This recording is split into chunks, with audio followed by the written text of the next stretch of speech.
oración.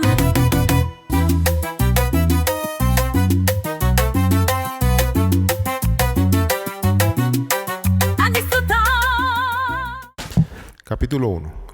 Un perro cenizo con un lucero en la frente irrumpió en los vericuetos del mercado el primer domingo de diciembre.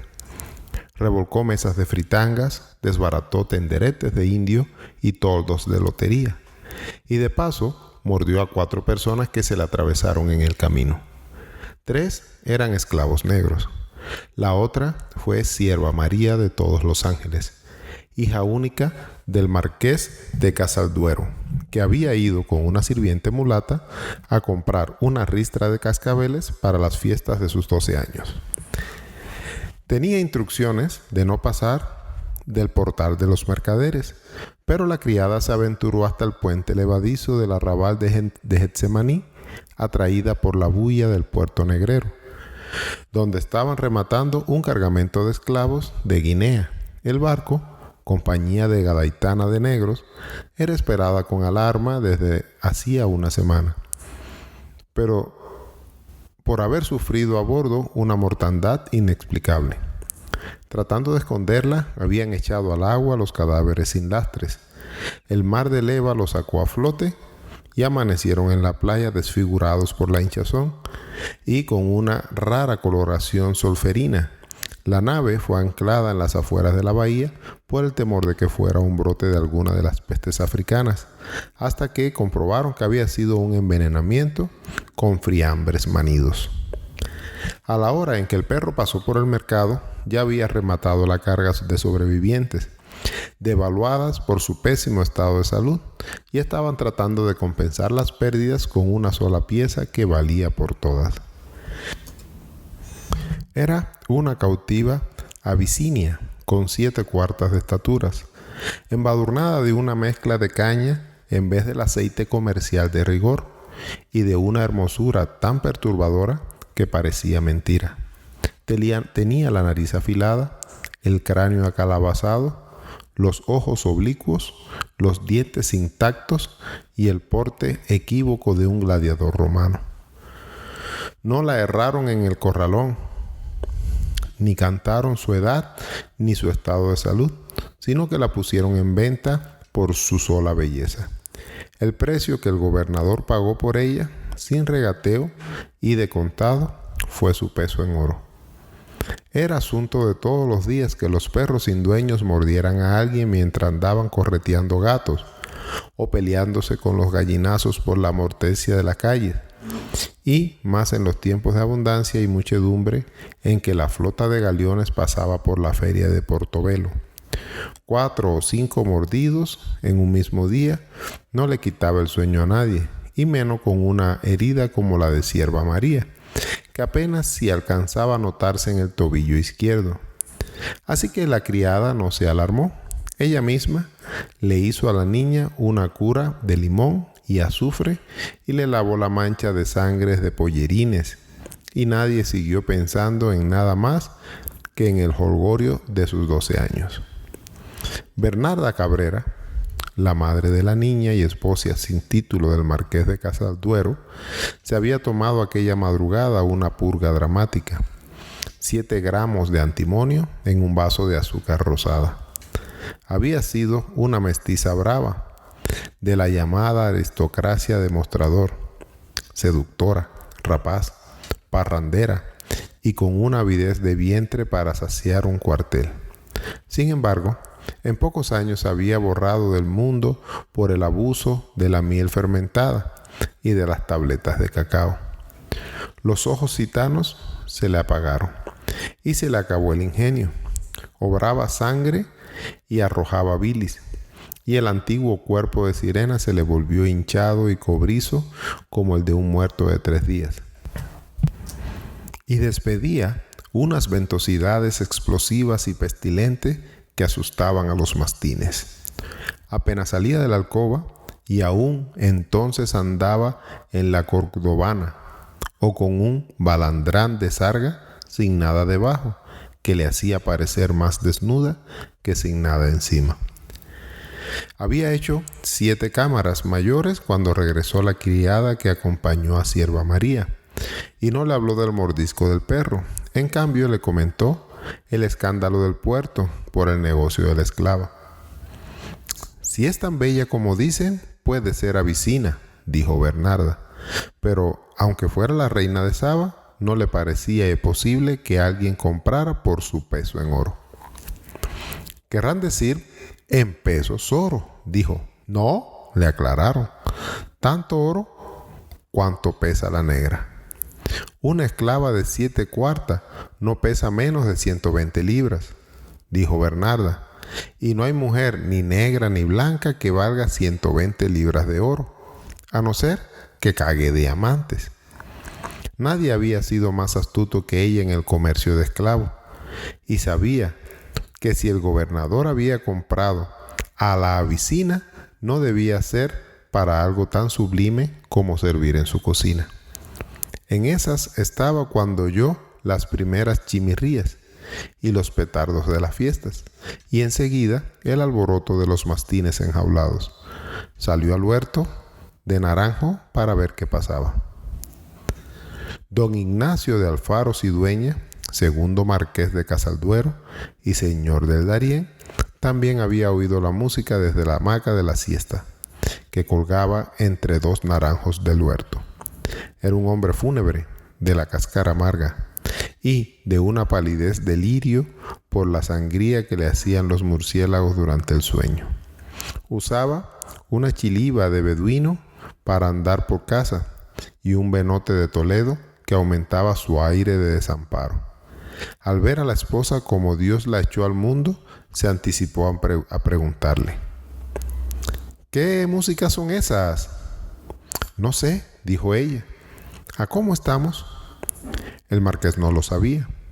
Debió de sentirse de veras muy inquieto para preguntárselo a su esposa, y ella debía estar muy aliviada de sus bilis para haberse contestado sin un sarcasmo. Se había sentado en la hamaca, intrigado, cuando se repitieron los petardos. «¡Santos cielos!», exclamó. «¿A cómo estamos?». La casa colindaba con el manicomio de mujeres de la Divina Pastora. Alborotadas por la música y los cohetes, las reclusas se habían asomado a la terraza que daba sobre el huerto de los naranjos y celebraban cada explosión con ovaciones. El marqués le preguntó a gritos que dónde eran las fiestas, y ellas lo sacaron de la duda. Era 7 de diciembre, día de San Ambrosio, obispo, y la música y la pólvora tronaban en el patio de los esclavos en honor de Sierva María. El marqués se dio cuenta con una palmada en la frente. «Claro», dijo. «¿Cuántos cumple?». «12», dijo Bernarda. «¿Apenas 12?», dijo él, tendido otra vez en la hamaca. «¡Qué vida tan lenta!». La casa había sido orgullo de la ciudad hasta principio de siglo. Ahora estaba arruinada y lóbrega, y parecía que estaba de mudanza de los grandes espacios vacíos y las muchas cosas fuera de lugar. En los salones se conservaba todavía los pisos de mármoles ajedrezados y algunas lámparas de lágrimas colgadas de telaraña. Los aposentos que se mantenían vivos eran frescos en cualquier tiempo por el espesor de los muros de cal y canto y muchos años de encierro, y más aún por las brisas de diciembre que se filtraban silbando por las rendijas. Todo estaba saturado por el relente opresivo de la desidia y las tinieblas. Lo único que quedaba de las ínfolas señoriales del primer marqués eran los 5 mastines de presa que guardaba a las noches. El fragoroso patio de los esclavos, donde se celebraban los cumpleaños de Sierva María, había sido otra ciudad dentro de la ciudad en los tiempos del primer marqués. Siguió siendo así con el heredero mientras duró el tráfico torcido de esclavos y de harina que Bernarda manejaba con la mano izquierda desde el trapiche de Majatés. Ahora todo el esplendor parecía al pasado. Bernarda estaba extinguida por su vicio insaciable, y el patio reducido a 2 barracas de maderas con techos de palma amarga, donde acabaron de consumirse los últimos saldos de grandeza. Dominga de Adviento era una negra de ley que gobernó la casa con puños de fierro hasta la víspera de su muerte. Era el enlace entre aquellos dos mundos. Alta y ósea, de una inteligencia casi clarividente, era ella quien había creado a Sierva María. Se había hecho católica sin renunciar a su fe yoruba y practicaba ambas a la vez, sin orden ni concierto. Su alma estaba sana de paz. Decía, porque lo que le faltaba a una, lo encontraba en la otra. Era también el único ser humano que tenía autoridad para medir entre el marqués y su esposa, y ambos la complacían. Solo ella sacaba a escobazos a los esclavos cuando los encontraba descalabrados de sodomía o fornicando con mujeres cambiadas en los aposentos vacíos.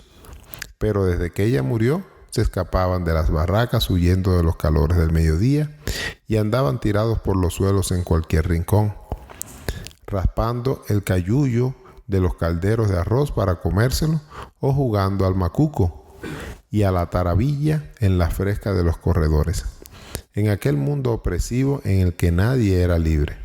Sierva María lo era, solo ella y solo allí. De modo que era allí donde se celebraban las fiestas en sus verdaderas casas, con su verdadera familia. No podía concebirse un bailongo más taciturno en medio de tanta música con los esclavos propios, algunos de otras casas de distinción que aportaban lo que podía. La niña se mostraba como era, bailaba con gracia y más brío que los africanos de nación. Cantaba con voces distintas de la suya y en las diversas lenguas de África, o con voces de pájaros y animales que la desconcertaban a ellos mismos. Por orden de Dominga de Adviento, las esclavas más jóvenes le pintaban la cara con negro de humo y le colgaron collares de santería sobre el escapulario del bautismo y la cuidaban la cabellera que nunca le cortaron y que le habría estorbado para caminar de no ser por las trenzas, muchas envueltas, que le hacían a diario. Empezaba a florecer en una encrucijada de fuerzas contrarias. Tenía muy poco de la madre. Del padre, en cambio, tenía el cuerpo escuálido y la timidez irremedible, la piel lívida y los ojos azules taciturnos, y el cobre puro de la cabellera radiante. Su modo de ser era tan sigiloso que parecía una criatura invisible. Asustada con tan extraña condición, la madre le colgaba un cencerro en el puño para no perder su rumbo en la penumbra de la casa. 2 días después de la fiesta, y casi por descuido, la criada le contó a Bernarda que a Sierva María le había mordido un perro. Bernarda lo pensó mientras tomaba antes de acostarse su 6º baño caliente con jabones fragantes. Y cuando regresó al dormitorio, ya lo había olvidado. No volvió a recordarlo hasta la noche siguiente porque los mastines estuvieron ladrando sin causa hasta el amanecer y temió que estuvieran arrabiados. Entonces fue con la palmatoria a las barrancas del patio y encontró a Sierva María dormida en la hamaca de palmiche indio que heredó de Dominga de Adviento. Como la criada no le había dicho dónde fue el mordisco, le levantó la sayuela y la examinó palmo a palmo, siguiendo con la luz la trenza de penitencia que tenía enroscada en el cuerpo como una cola de león. Al fin encontró el mordisco, un desgarrón en el tobillo izquierdo y con una costra de sangre seca y unas exploraciones apenas visibles en el calcañal. No era poco ni triviales los casos de mal de rabia en la historia de la ciudad. El de más estruendo fue el de un gorgotero que andaba por las veredas con un mico amaestrado y cuyas maneras se distinguían poco de las humanas. El animal contrajo la rabia durante el sitio naval de los ingleses. Mordió al amo en la cara y escapó a los cerros vecinos. Al desdichado saltimbanco lo mataron a garrote limpio en medio de las alucinaciones pavorosas que las madres seguían cantando muchos años después, en coplas callejeras para asustar a los niños. Antes de 2 semanas, unas hordas de macacos luciferinos descendió de los montes a pleno día, hicieron estrago en las porquerizas y gallineros e interrumpieron en la catedral, aullando y ahogándose en espumaderos de sangre, mientras se celebraba el Te Deum por la derrota de las escuadras inglesas. Sin embargo, los dramas más terribles no pasaban a la historia, pues ocurrían entre la población negra, donde escamoteaban los mordiscos para tratarlo con magias africanas en los palenques cimarrones. A pesar de tanto escarmiento, ni blancos, ni negros, ni indios pensaban en la rabia, ni en ninguna otra enfermedad que invocaba de invocación lenta, mientras no se revelaban los primeros síntomas irreparables. Bernarda Cabrera procedió con el mismo criterio. Pensó que las fabulaciones de los esclavos iban más rápidos y más lejos que la de los cristianos, y que hasta un simple mordisco de perro podía causar un daño a la honra de la familia.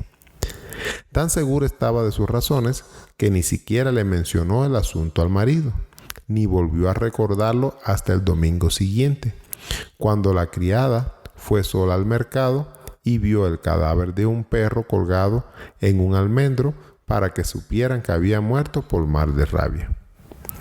Le bastó una mirada para reconocer el lucero en la frente y la palembre con cenicienta que le mordió a la sierva María. Sin embargo, Bernarda no se preocupó cuando se lo contaron. No había de qué. La herida estaba seca y no quedaba ningún rastro de las escoriaciones. Diciembre había empezado mal, pero pronto recuperó sus tardes de amatista y sus noches de brisas locas. La Navidad fue más alegre que otros años por la buena noticia de España, pero la ciudad no era la de antes. El mercado principal de esclavos se había trasladado a La Habana, y los mineros y los hacendados de estos reinos de tierra firme preferían comprar su mano de obra de contrabando a menor precio en las Antillas inglesas. De modo que había 2 ciudades, una alegre y multitudinaria durante los 6 meses en que permanecían en el puerto los galeones, y otra soñolienta el resto del año, a la espera de que regresaran. No volvió a saberse nada de los mordiscos hasta los principios de enero, cuando una india andariega, conocido con el nombre de Saguta, tocó a la puerta del marqués a la hora sagrada de la siesta. Era muy vieja y andaba descalza a pleno sol con un bordón carretero y envuelta de pies a cabeza en una sábana blanca. Tenía la mala fama de ser remediera y arbortera. También la compensaban con la buena de conocer secretos de indios para levantar a los desahuciados.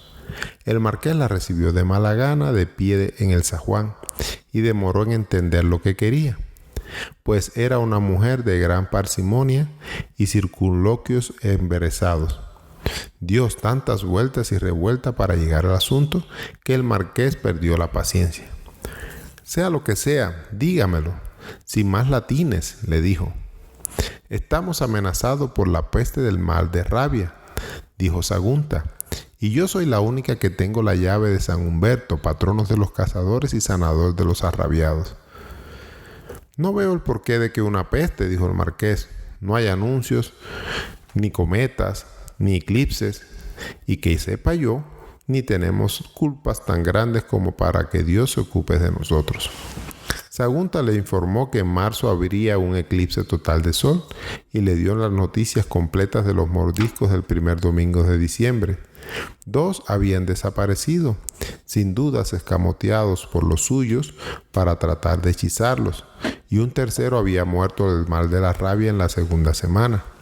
Había un cuarto que no fue mordido sino apenas salpicado por la baba del mismo perro, y estaba agonizando en el hospital de Amor de Dios. El alguacil mayor había hecho envenenar a 100 de perros sin dueños en lo que iba de mes, y en una semana más no quedaría uno vivo en la calle. «De todos modos, no sé qué tenga que ver yo con eso», dijo el marqués, «a menos que a una hora tan extraviada». «Su niña fue la primera mordida», dijo Sagunta. El marqués le dijo con gran convicción. Si así fuera, yo habría sido el primero en saberlo. Creía que la niña se sentía bien y no le parecía posible que algo tan grave le hubiera ocurrido sin que él lo supiera. Así que dio la visita por terminada y se fue a completar la siesta. No obstante, esa tarde buscó a Sierva María en los patios de servicio. Ella estaba ayudando a desollar unos conejos, con la cara pintada de negro, descalza y con el turbante colorado de las esclavas. Le preguntó si era verdad que la había mordido un perro, y ella contestó que no, sin la menor duda. Pero Bernarda se lo confirmó esa noche. El marqués, confundido, preguntó: ¿y por qué Sierva María lo niega? Porque no hay modo de que diga la verdad ni por un hierro, dijo Bernarda. Entonces hay que proceder, dijo el marqués, porque el perro tenía mal de rabia. Al contrario, dijo Bernarda, más bien el perro debió morir por morderla a ella. Eso fue por diciembre, y la muy descarada está como una flor. Ambos siguieron atentos a los rumores crecientes sobre la gravedad de la peste y aún contra sus deseos tuvieron que conversar otra vez sobre asuntos que le eran comunes, como en los tiempos que se odiaban menos. Para él era claro, siempre creyó que amaba a su hija, pero el miedo al mal de rabia lo obligaba a confesarse que se engañaba a sí mismo por comodidad. Bernarda, en cambio, no se lo preguntó siquiera, pues tenía plena conciencia de no amarla ni de ser amado por ella, y ambas cosas le parecían justas. Mucho del odio que ambos sentían por la niña era porque ella tenía del uno y del otro. Sin embargo, Bernarda estaba dispuesta a hacer la farsa de las lágrimas y guardar un luto de madre adolorida por preservar su honra, con la condición de que la muerte de la niña fuera por una causa digna. No importa cuál, precisó, siempre que no sea una enfermedad de perro. El marqués comprendió en ese instante, como una flagelación celestial, cuál era el sentido de su vida. La niña no se va a morir, dijo resuelto, pero si tiene que morir ha de ser de lo que Dios disponga. El martes fue al Hospital del Amor de Dios en el Cerro de San Lázaro para ver al arrabiado del que habló Sagunta. No fue consciente de que su carroza de crespones mortuorio iba a ser vista como un síntoma más de las desgracias que se estaban incubando, pues hacía muchos años que no salía de su casa sino en las grandes ocasiones, y hacía muchos de que no había ocasiones más grandes que las infaustas. La ciudad estaba sumergida en un marasmo de siglos, pero no faltó quien vislumbrara el rostro maciliento, los ojos fugaces del caballero incierto de sus tefantes de lutos, cuya carroza abandonó el recinto amurallado y se dirigió a campo traviesa hacia el Cerro de San Lázaro. En el hospital, los leprosos, tirados en el piso de ladrillo, lo vieron entrar con sus trancos de muertos y le cerraron el paso para pedirle una limosna. En el pabellón de furiosos continuos, amarrados a un poste, estaba el arrabiado. Era un mulato viejo con la cabeza y las barbas algodonadas. Estaba ya paralizado de medio cuerpo, pero la rabia le había infundido tanta fuerza en la otra mitad que debieron amarrarlo para que no se despedazara con las paredes. Su relato no dejaba dudas de que lo había mordido el mismo perro ceniciento del lucero blanco que mordió a Sierva María. Y lo había babeado, en efecto, aunque no sobre la piel sana, sino en la úlcera crónica que tenía en la pantorrilla. Esa decisión no fue bastante para tranquilizar al marqués, que abandonó el hospital horrorizado por la visión del moribundo y sin una luz de esperanza para Sierva María. Cuando volvió a la ciudad, por la cornisa del cerro, encontró a un hombre de gran apariencia sentado en una piedra del camino, junto a su caballo muerto. El marqués hizo detener el coche, y solo cuando el hombre se puso de pie, reconoció al licenciado Abreuncio de Sá Pereira Cao, el médico más notable y controvertido de la ciudad. Era idéntico al rey de bastos. Llevaba un sombrero de ala grande para el sol, botas de montar y la capa negra de los libertos letrados. Saludó al marqués con una ceremonia poco usual. «Benditus qui venti nomine versatlis», dijo. Su caballo no había resistido de bajada la misma cuesta que había subido al trote. Neptuno, el cochero del marqués, trató de desencillarlo, pero el dueño lo disuadió. «¿Para qué quiero silla si no tendré a quien ensillar?», dijo. «Déjala que se pudra con él». El cochero tuvo que ayudarlo a subir en la carroza por su corpulencia pueril, y el marqués le hizo la distinción de sentarlo a su derecha. Abrunecio pensaba en el caballo. «Es como si me hubiera muerto la mitad de mi cuerpo», suspiró. «Nada es tan fácil de resolver como la muerte de un caballo», dijo el marqués. Abrenuncio se animó. «Este era distinto», dijo. «Si tuviera los medios, lo haría sepultar en tierra sagrada». Miró al marqués a la espera de su reacción y terminó. «En octubre cumplió 100 años». «No hay un caballo que viva tanto», dijo el marqués. «Puedo probarlo», dijo el médico. Servía los martes en el amor de Dios, ayudando a los leprosos enfermos de otros males. Había sido alumno esclarecido del licenciado Juan Méndez Nieto, otro judío portugués emigrado al Caribe por la persecución de España, y había heredado su mala fama de nigromante y deslenguado, pero nadie ponía en duda su sabiduría. Sus pleitos con los otros médicos, que no perdonaban sus aciertos inverosímiles ni sus métodos insólitos, eran constantes y sangrientos.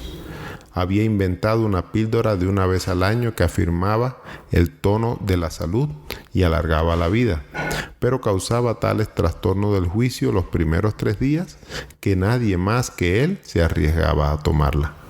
En otros tiempos solía tocar el arpa a la cabecera de los enfermos para sedarlos con ciertas músicas compuestas a propósito.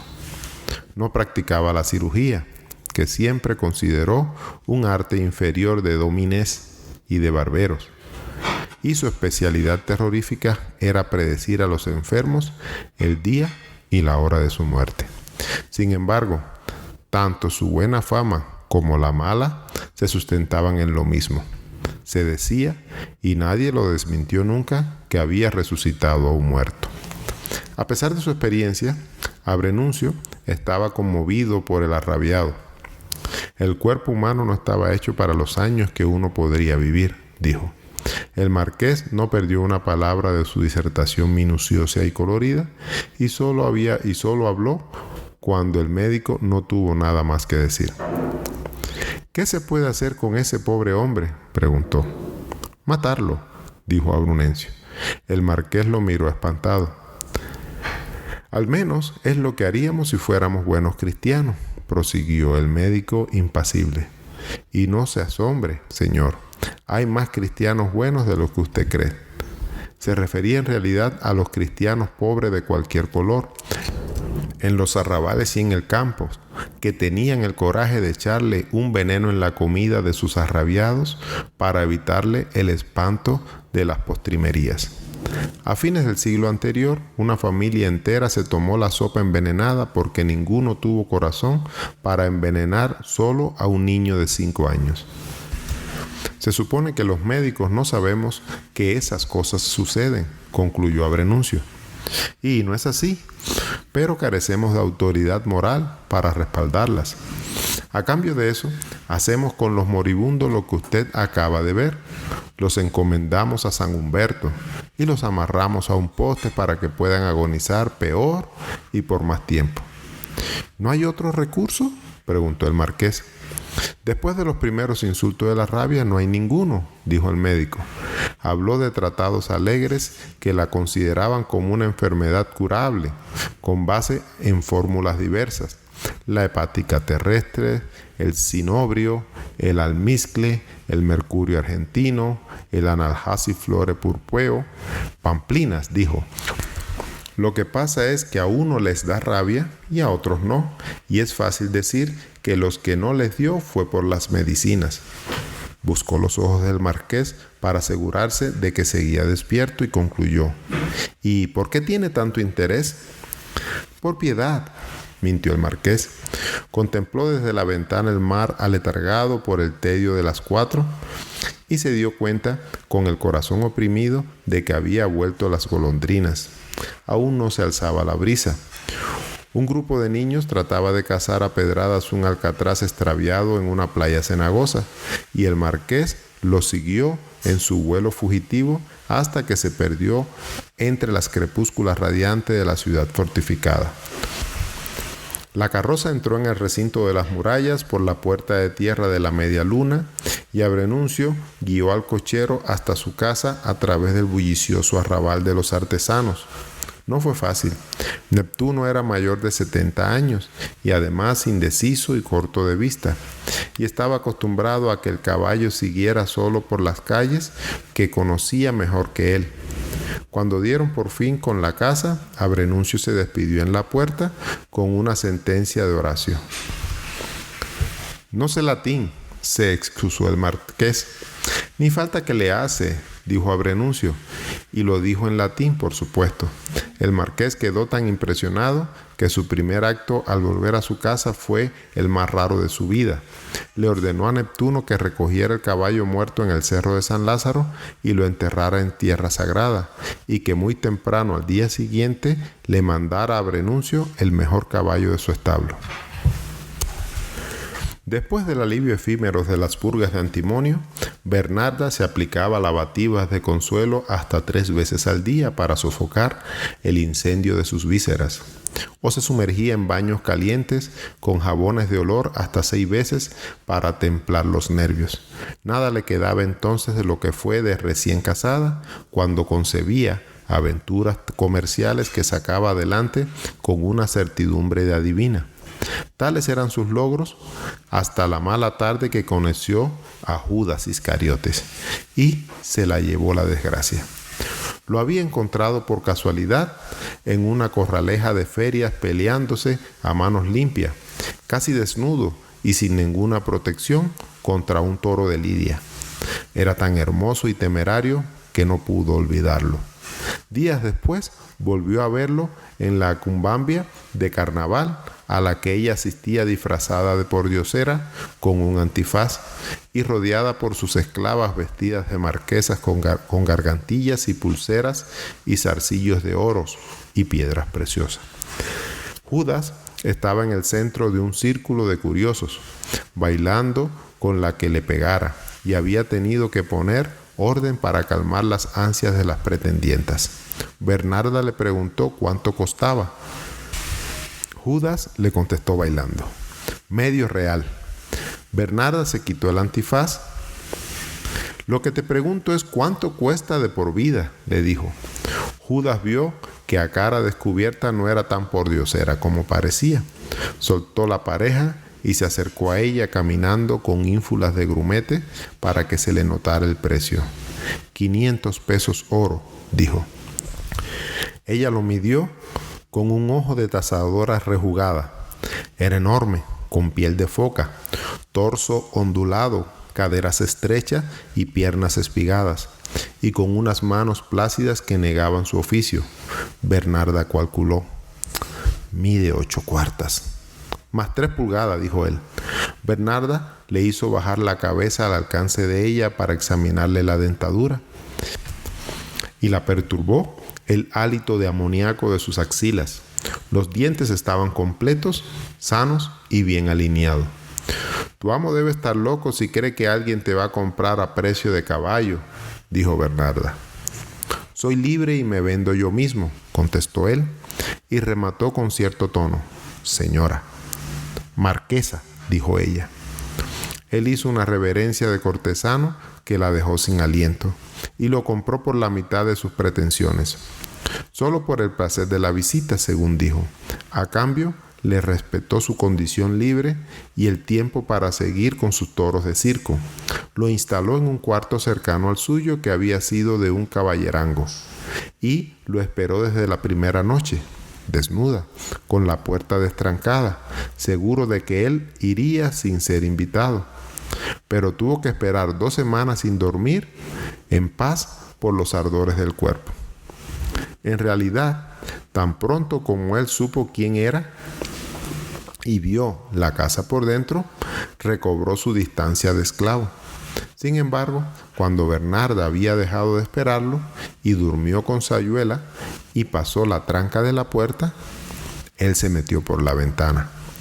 La despertó el aire del cuarto enrarecido por su grajo amoniacal. Sintió el resuello de su minotauro buscándolas a tienta en la oscuridad, el fogaje del cuerpo encima de ella, las manos de presa que la agarraron la Sayuela por el cuello y se la desgarraron en canal mientras le roncaba en el oído: puta, puta. Desde esa noche supo Bernarda que no quería hacer nada más de por vida. Se enloqueció por él. Se iban por las noches a los bailes de candil en los arrabales, él vestido de caballero con levita y sombrero redondo que Bernarda le compró a su gusto, y ella disfrazada de cualquier cosa al principio y después con su propia cara. Lo bañó en oro con cadenas, anillos y pulsera y le hizo incrustarse diamante en los dientes. Creyó morir cuando se dio cuenta de que se acostaba con todas las que se encontraba a su paso, pero al final se conformó con las sobras. Fueron los tiempos en que Dominga de Adviento entró por su dormitorio a la hora de la siesta, creyendo que Bernarda estaba en el trapiche, y lo sorprendió en pelotas haciendo el amor por el suelo. La esclava se quedó más deslumbrada que atónica con la mano en la aldaba. «No te quedes ahí como una muerta», le gritó Bernarda. «O te vas o te revuelcas aquí con nosotros».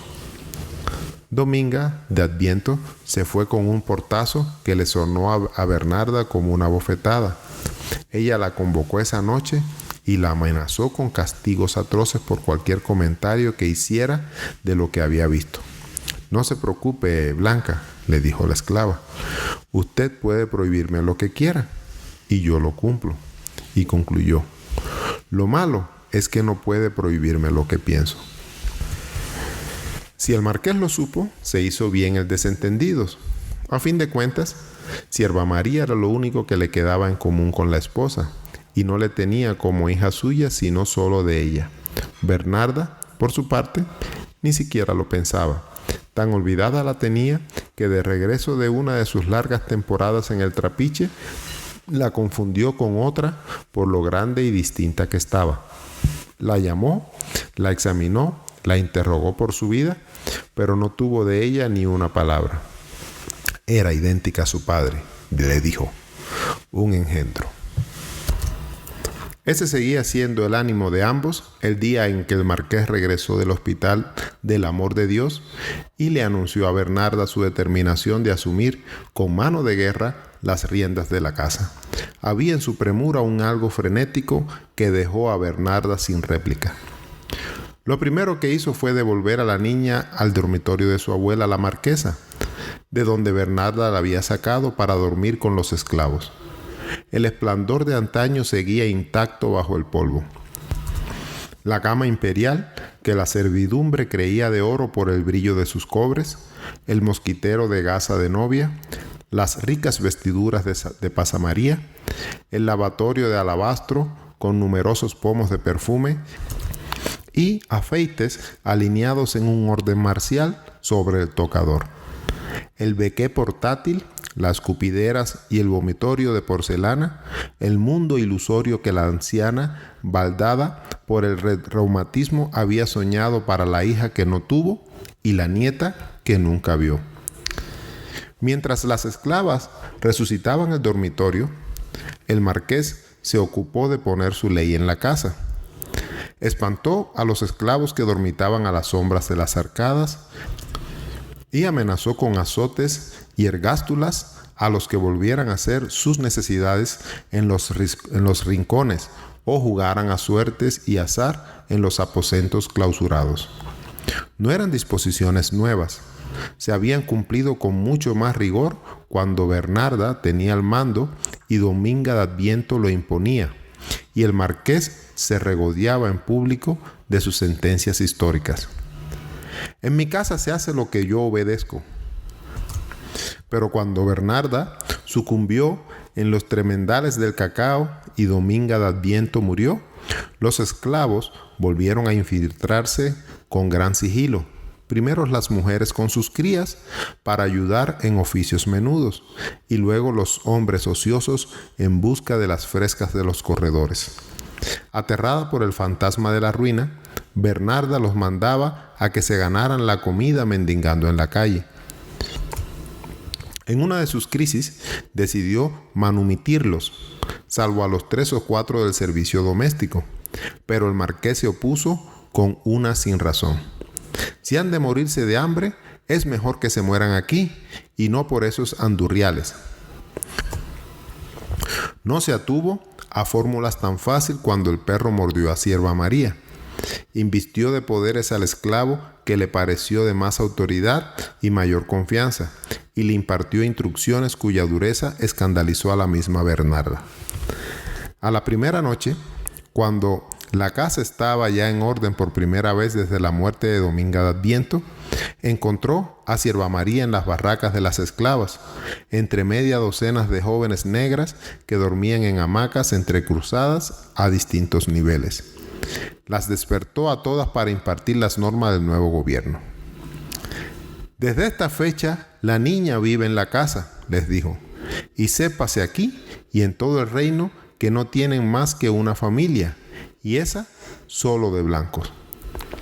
La niña resistió cuando él quiso llevarla en brazos al dormitorio y tuvo que hacerle entender que una orden de hombres reinaba en el mundo, ya que en el dormitorio de la abuela, mientras le cambiaba el refajo de lienzo de las esclavas por una camisa de noche, no logró de ella una palabra.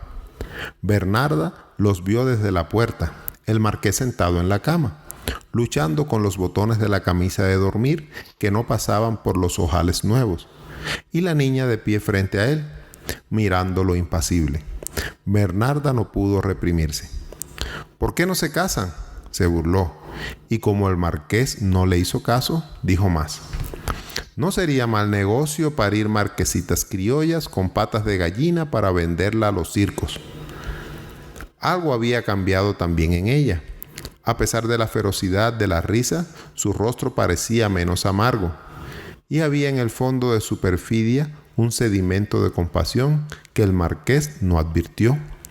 Tan pronto como la sintió lejos, le dijo a la niña: «Es una gorrina».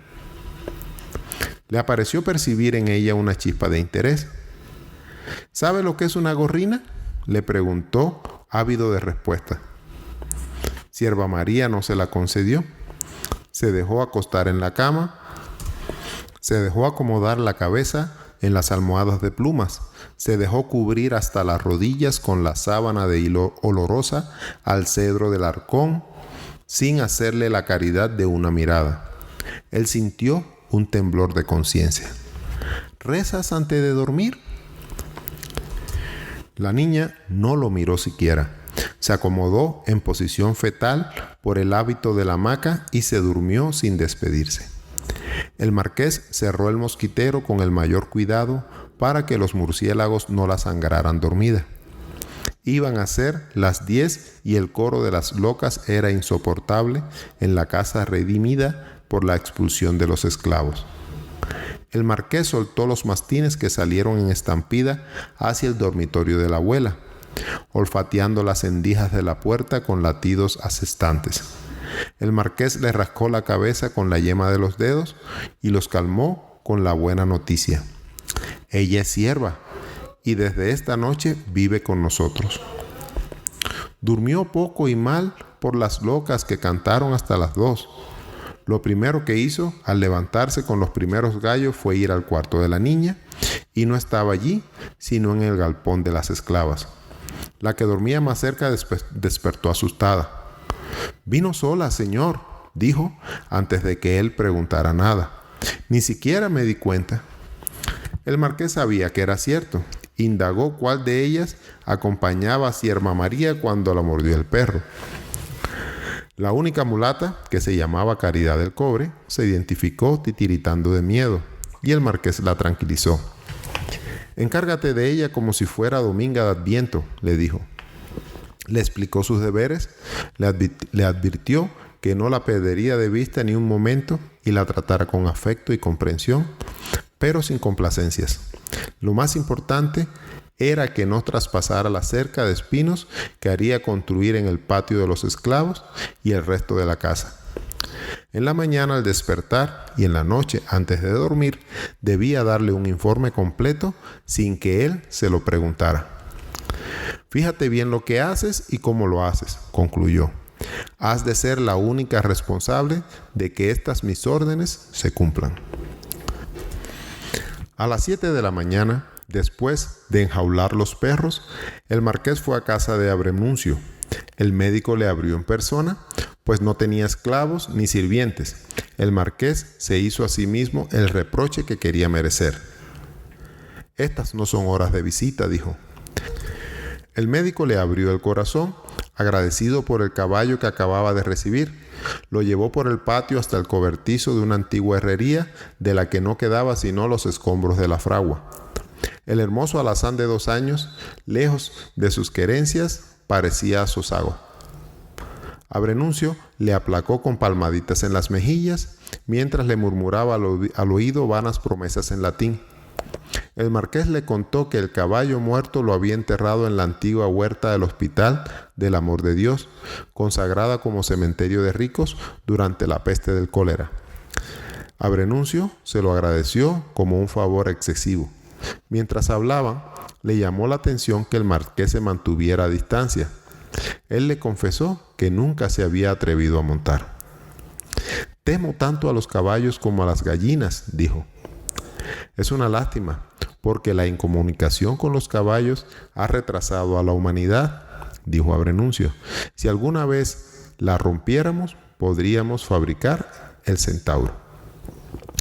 El interior de la casa, iluminado por 2 ventanas abiertas a la mar grande, estaba arreglado con el preciosísimo vicioso de un soltero empedernido. Todo el ámbito estaba ocupado por una fragancia de bálsamos que inducía a creer en la eficacia de la medicina. Había un escritorio en orden, una vidriera llena de pomos de porcelanas con rótulos en latín. Relegada en un rincón estaba el arpa medicinal cubierta de polvo dorado. Lo más notorio eran los libros, muchos en latín con lomos historiados. Los había en vitrina y en estantes abiertos o puestos en el suelo con gran cuidado. El médico caminaba por los desfiladeros de papel con la facilidad de un rinoceronte entre rosas. El marqués estaba abrumado por la cantidad. «Todo lo que se sabe debe estar en este cuarto», dijo. «Los libros no sirven para nada», dijo Abrenuncio de buen humor. «La vida se me ha ido curando las enfermedades que causan los otros médicos con sus medicinas». Quitó un gato dormido de la poltrona principal, que era la suya, para que se sentara el marqués. Le sirvió un cocimiento de hierba que él mismo preparó en el hornillo del atanor, mientras le hablaba de sus experiencias médicas, hasta que se dio cuenta de que el marqués había perdido el interés. Así era, se había levantado de pronto y le daba la espalda, mirando por la ventana el mar huraño. Por fin, siempre de espalda, encontró el valor para empezar. «Licenciado», murmuró. Abrenuncio no esperaba el llamado. «Ajá». Bajo la gravedad del sigilio médico, y solo para su gobierno, le confieso que es verdad lo que dicen, dijo el marqués en tono solemne. «El perro rabioso mordió también a mi hija». Miró al médico y se encontró con un alma en paz. «Ya lo sé», dijo el doctor, «y supongo que por eso ha venido a una hora tan temprana». «Así es», dijo el marqués, y repitió la pregunta que ya había hecho sobre el mordido en el hospital. «¿Qué podemos hacer?». En vez de su respuesta brutal del día anterior, Abrenuncio pidió ver a Sierva María. Era eso lo que el marqués quería pedirle. Así que estaban de acuerdo, y el coche los esperaba en la puerta.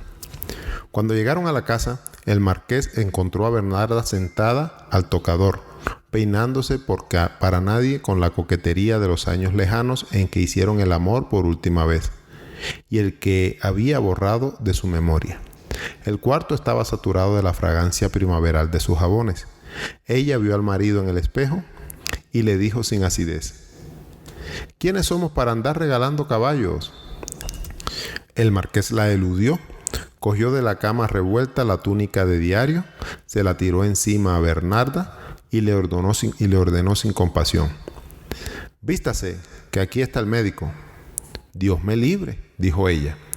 «No es para usted, aunque buena falta le hace», dijo él. «Es para la niña». «No le servirá de nada», dijo ella. «O se muere o no se muere, no hay de otra». Pero la curiosidad pudo más. «¿Quién es?» «Abrenuncio», dijo el marqués. Bernarda se escandalizó.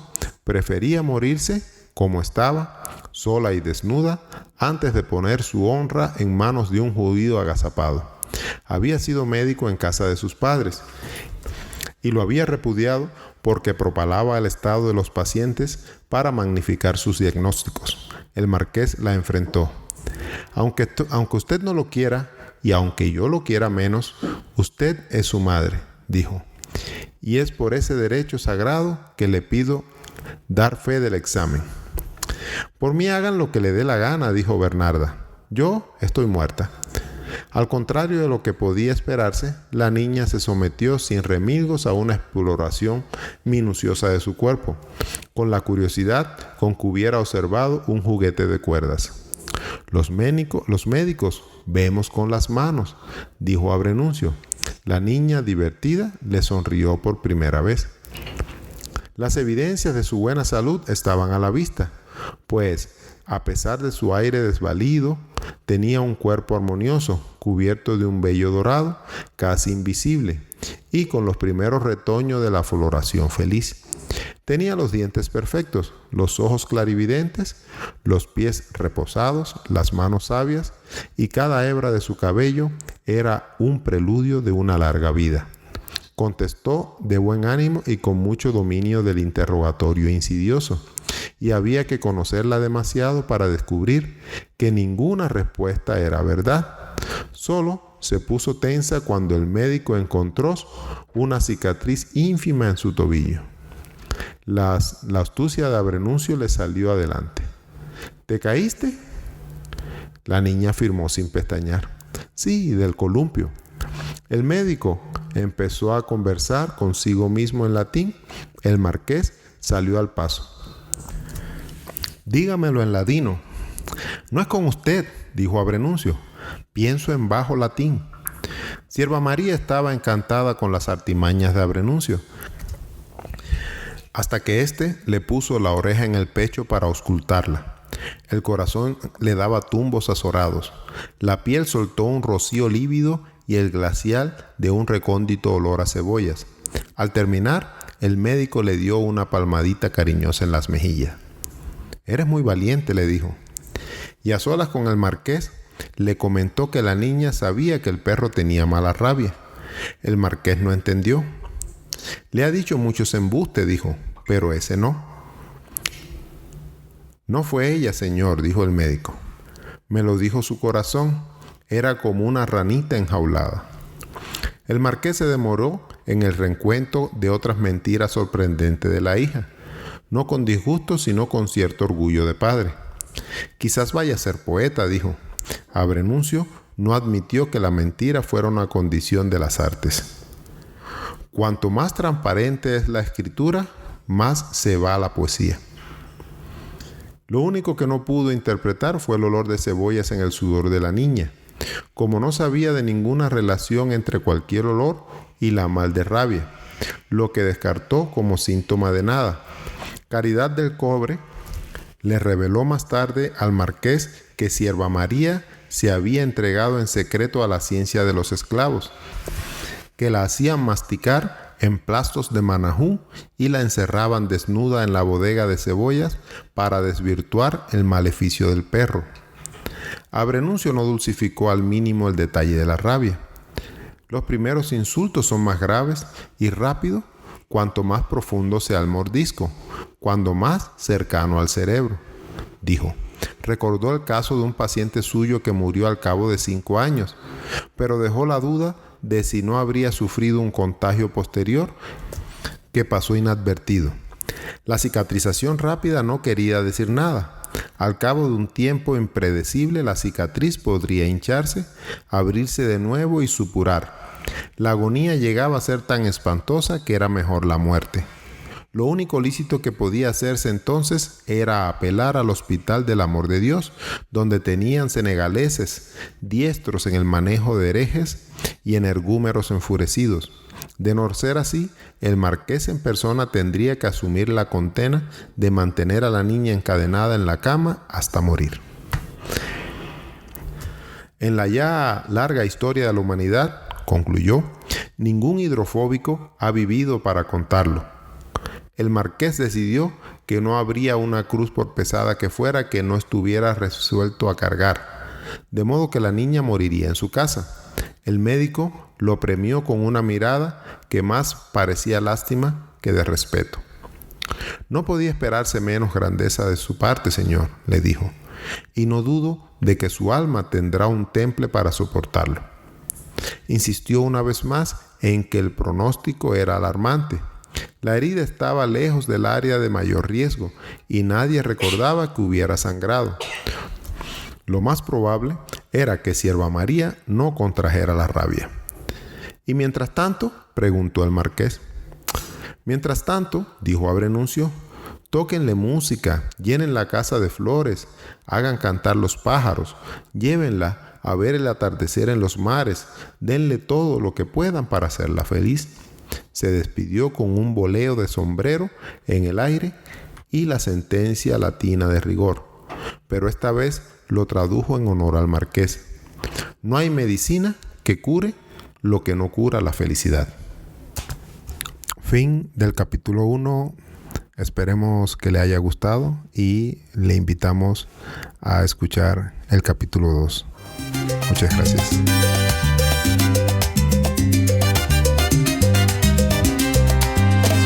Y así termina esta historia genial. Si te gustó, no te vayas sin más. Hay 1000 relatos por descubrir. Dale a me gusta y vuelve a venir. Suscríbete, ya no te vas a arrepentir. Cada semana hay más por oír. Comparte el canal que la magia se va. Donde tú vayas te acompaña más. En este rincón te vas a inspirar. Libros que vuelan sin tener que mirar. Leer da sueño.